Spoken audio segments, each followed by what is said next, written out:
سے سیکھتے ہیں. Action speak louder than words.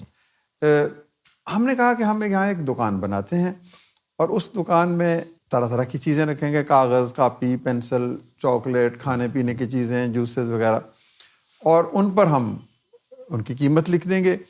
اور اس دکان پہ کوئی بندہ نہیں بیٹھے گا, کوئی کیمرہ نہیں ہوگا, کوئی دیکھنے والا نہیں ہوگا. تو یہ بچے جو ہیں یہ جائیں ادھر جائیں, اس کے سامنے سے گزریں, جس کو جس شے کی ضرورت ہے وہ لے لے, اور ایک بڑا سا غلہ ہم رکھ دیں کہ بھئی اس کے اوپر جو لکھی ہوئی قیمت ہے وہ اس میں ڈال دیں. تو دس ول بی ٹیسٹ. اور اگر 2 سال بچہ اس ٹیسٹ سے گزرتا ہے تو پھر اس کی یہ عادت بن جائے گی. تو ہوا کیا کہ اگر 100 روپے کی چیزیں بکیں یا وہاں سے نکالی گئیں تو اس غلے میں سے 110 روپے نکلے, 99 نہیں نکلے. اچھا, اب یہ روز کا معمول. تو ہم سمجھتے ہیں کہ وہ ان بچوں کے دل میں آہستہ آہستہ یہ احساس